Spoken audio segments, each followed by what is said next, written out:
Hello, everyone, and welcome to Writers Drinking Coffee.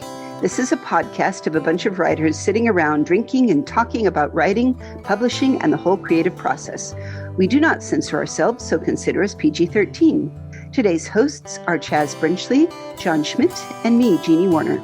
This is episode 83, Points of View, a discussion. All right, I really wanted to bring this up, and again, starting it because it's all about me. I was in a beautiful, beautiful Japanese garden with a beautiful lake in the middle, and it had bridges, and it had rocks, and it had little statues, and it had about a gazillion cats wandering around, because I think cats are the spirit of a place and protect us all against onis. But a story occurred to me, and I am tragically stuck, unable to figure out point of view, because I immediately thought, well, maybe I should take an exercise and do this. So what with one thing and another, you have a small child throwing rocks angrily into a lake. This upsets the spirits and the tranquility of the lake. But the kid is upset and muttering and unhappy because he has an older brother who's been bullying him quite severely and even bruised him and hurt him, and the parents keep ignoring the situation. The spirit acts. We'll just say the older boy, through circumstances one way or the other, comes to a major injury, never enters the garden again. The younger boy is again never as angry and never is disturbing the spirits again. However, it is forbidden, of course, to meddle directly and hurt human beings, because once you start, who wouldn't want to keep going with that? So point of view, I could tell the story from the boy's point of view. I could tell this, as absent trees, a whisper, hint at spirits. I could do this as the trial from when the head spirits who rules over this place says, what have you guys been up to? I could do it from the point of the lake, which has been the most disturbed, which riled the other spirits up to act as one.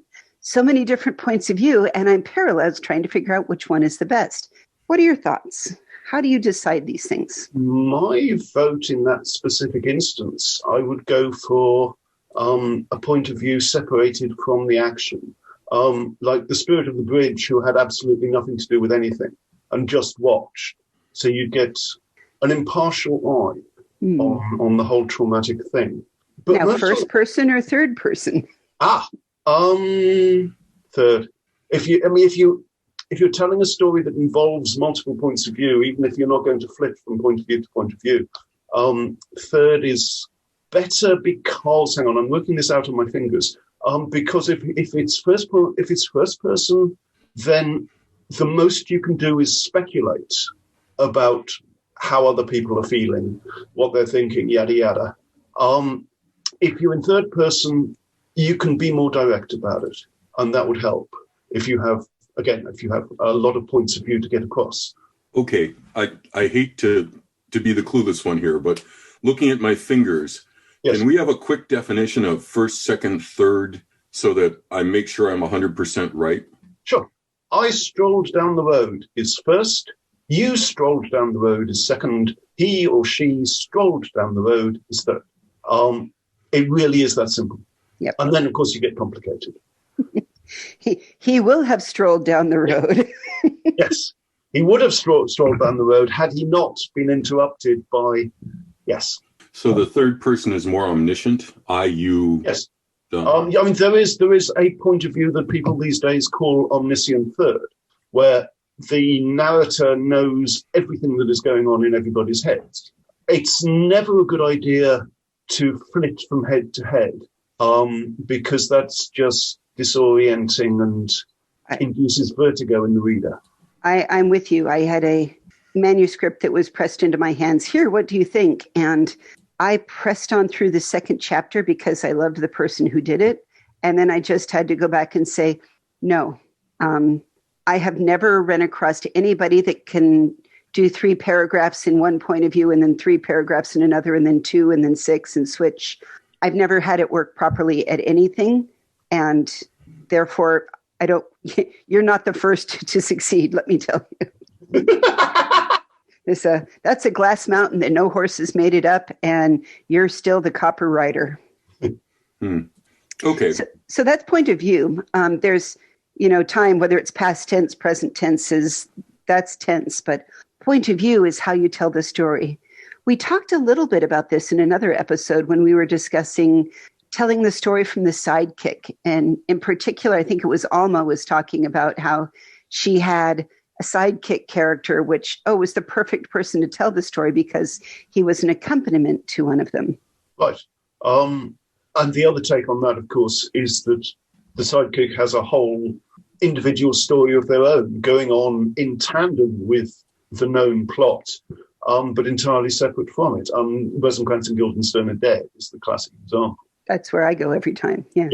The play within a play within the play. Mm-hmm. So yeah, it makes me wonder now that I have a couple novels that I've written, not quite sourced yet, but is the third one, do I keep it from her point of view, or is it time to say she might, if I want to kill her off or not want to kill her, I don't know.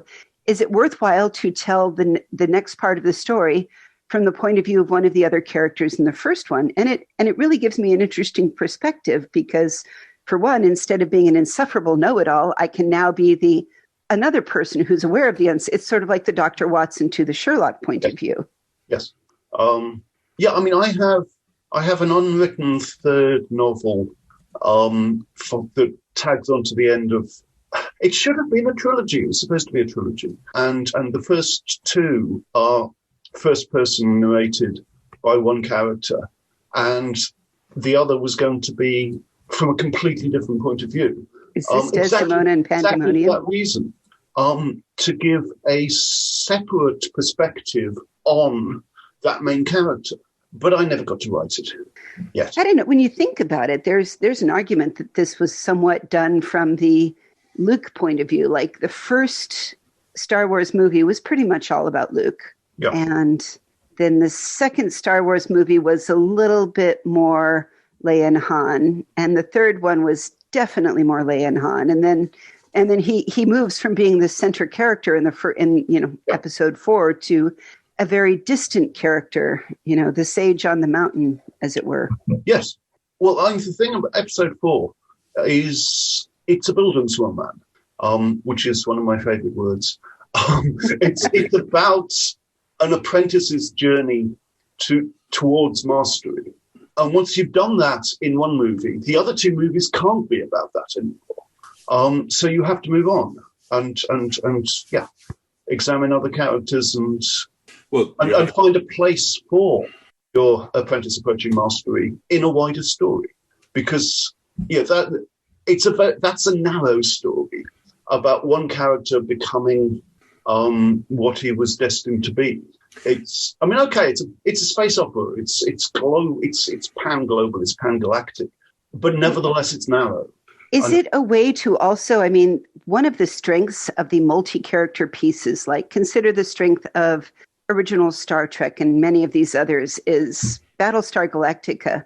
We had many, in the sweeping vision, you had many characters, and some episodes were all about Starbuck, and some episodes were all about Apollo, and some were all about Boomer. And I like that because you have a full fledged of characters. It's almost like the way TV can take you through, Scrubs. Each one of them has episodes that are more focused on different pieces of it.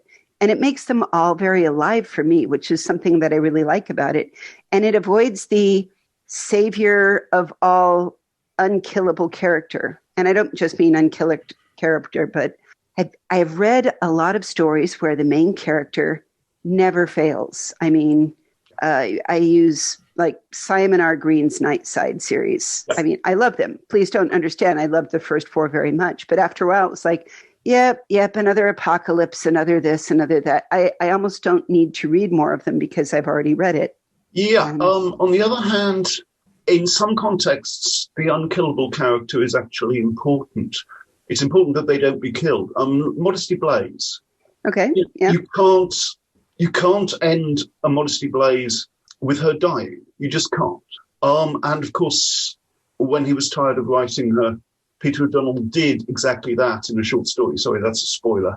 Us Modesty Blaise fans are aware of it. It's not like there's a lot of them coming out right now. No, absolutely. He died a short while ago. It's very sad. You can. When I reread the canon, I read everything, including the short stories, except that last story, because it's wrong. That's not how this trope works. So it doesn't work. There's a slight difference between the unkillable character and the unfailable character. For instance, Modesty Blaise suffers setbacks and then overcomes them. She's a comedic hero in that her character leads her to success. Classic comedic, not haha funny, although she did have quite a wit and quite a pair of sidekicks.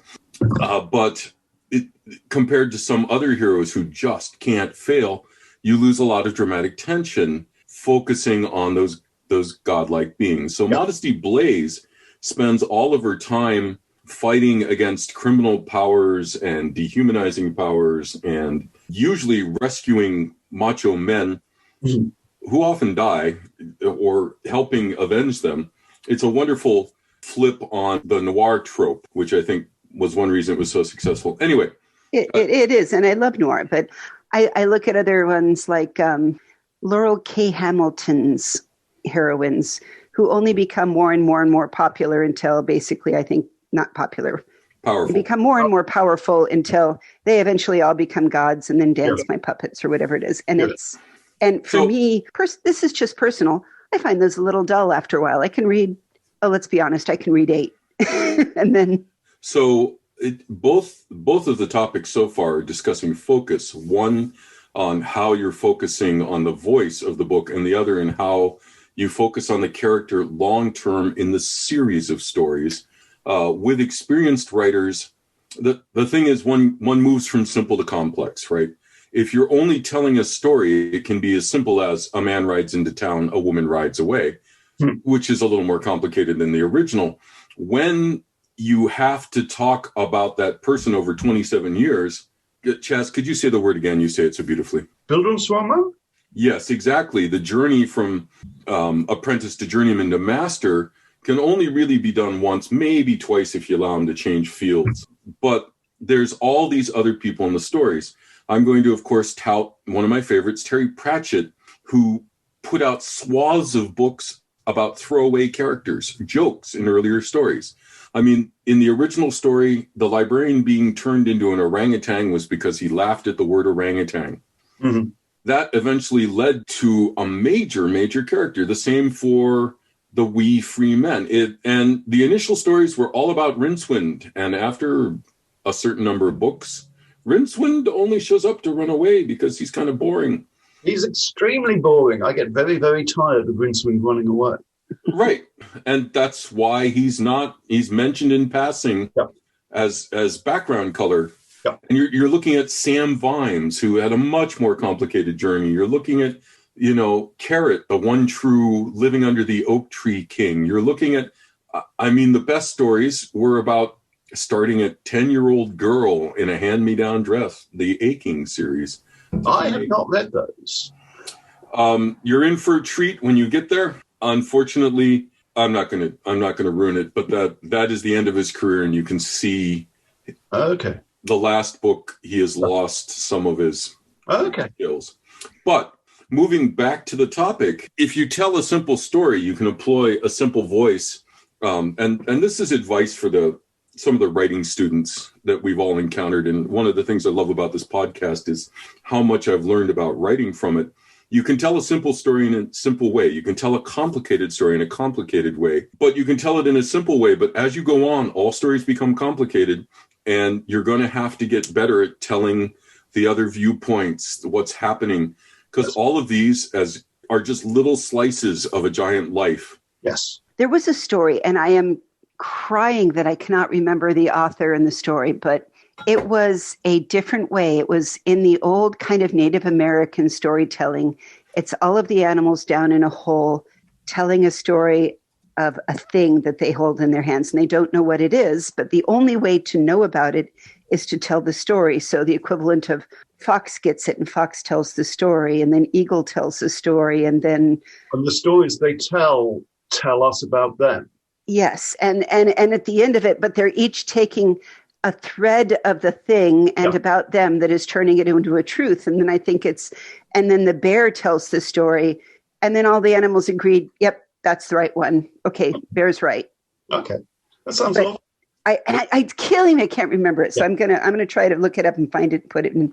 But that was what I had a weird feeling about this story of mine in the Japanese part, is maybe here's the still story, here's the staircase story, here's the guardian of the statue story, here's the wind that rustles through its story. All of these different points of view of telling what they saw as I was there, Your Honor, I saw this, because in a way, courtrooms are very like these storytelling, everybody giving their own perspective until the people decide what the truth was. Yeah, which is why you need a judge, which is why I would have argued for, I think I did argue for, an impartial, separated observer. Exactly. I mean, a bridge, when you think about it, a bridge is so representative of many things and yet is somewhat static in all of this. The Pope is a bridge. Yeah. Pontifex. True. Right. A lot of people forget that. Yes. In terms of the old Pontifex. Yeah, so those are what I mean by different points of view, and they've done it in movies too. I've seen different ones where you get a little bit of, what really happened and what really happened, and they played with it. The absurd version was they did it in Clue, although I loved Clue. Please don't mistake me, but I'll tell you what really happened. Yes, I loved The Usual Suspects, where there is a whole story within a story that is a complete lie. It didn't happen, but it's acted out for you as though you're just witnessing it. I loved that. And I think it makes interesting statements about reality and truth in the same way that it's telling you and reminding us we each do have a different point of view. We each have a different set of preconceptions. We look at the world through our own eyes. Eyewitnesses are notoriously unreliable. Yes. For that exact reason. Yeah, I mean, they run many an experiment where a crowd witnesses a staged event and then tries to report what happened, and the variations in the reports are massive. I was a murder witness. I am entirely aware of these. Yeah.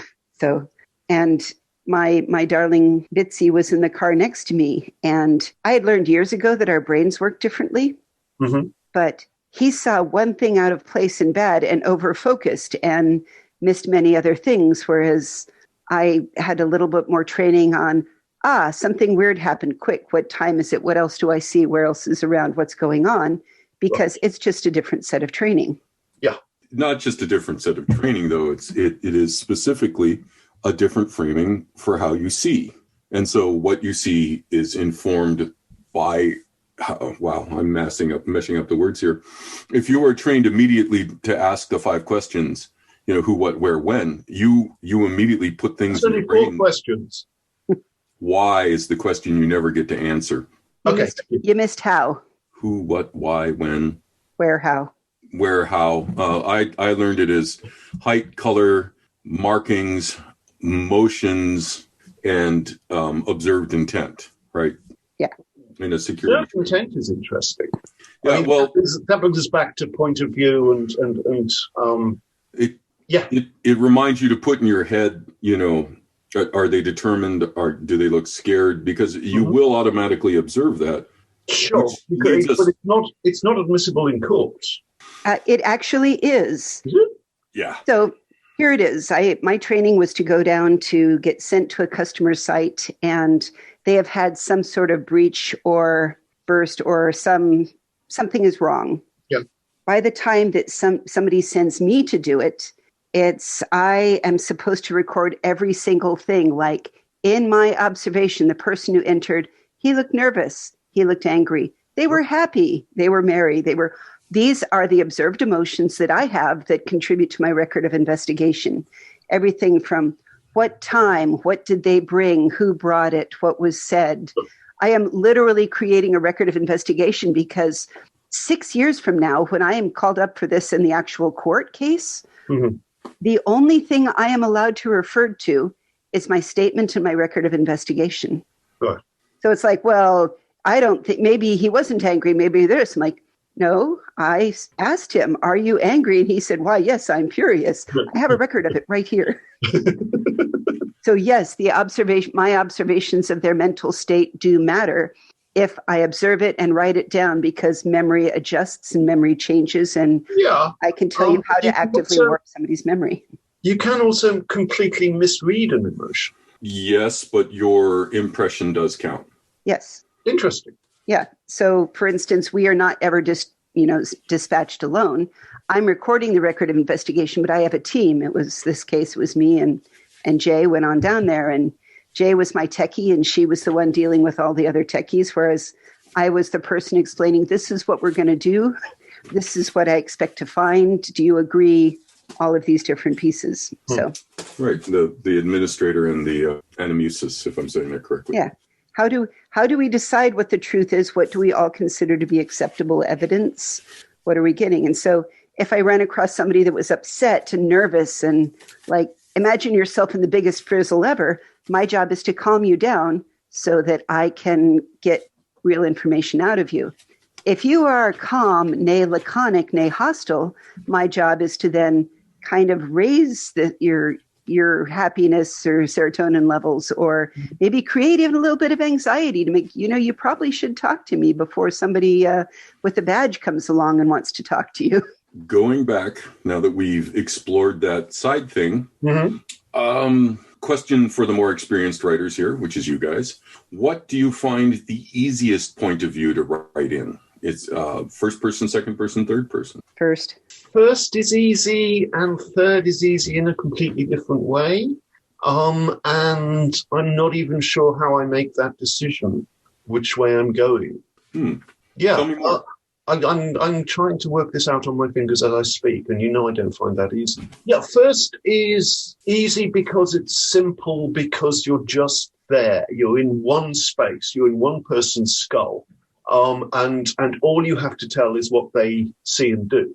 Third is easy because it gives you access to all the separate parts of your story that are going to be happening in different places at the same time.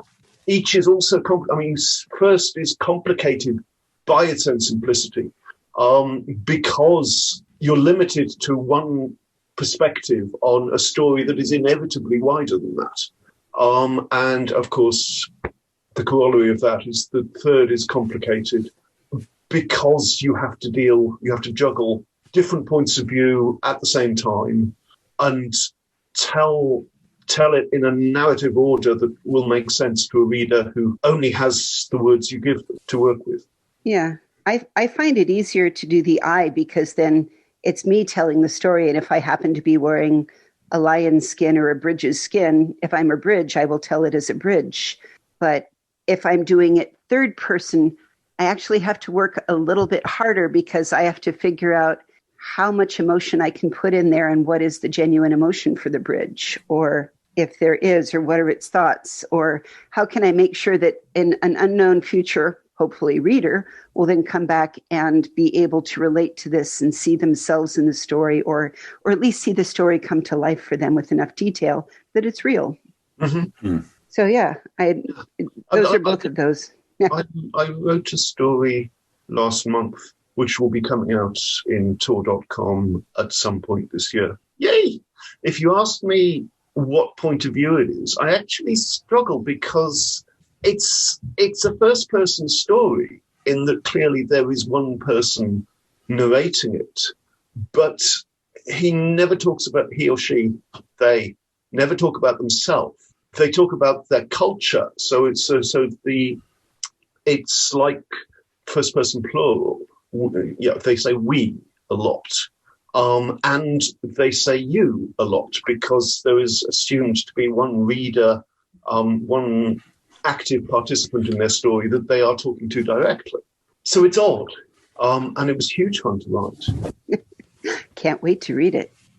So we will have to get more details on that story when they're available. That sounds wonderful. I want to ask everyone, and I hope this is an acceptable segue. Tell me if it isn't. What are you working on? What's coming out? What is good in the world? Okay. Well, what's coming out? I have a story that's going to appear on Tor.com. I have a Best of Chas Brenchley collection, which thrills the life out of me, to be honest. It's like a validation of a 40-year career. It's just lovely. It's coming from Subterranean Press in August. And I have the Creators School books are going to happen. I am so thrilled about this. For the last several years, I have been writing for Patreon a series of girls' boarding schools, English girls' boarding school stories set on Mars, where Mars is a province of the British Empire. And I love this thing.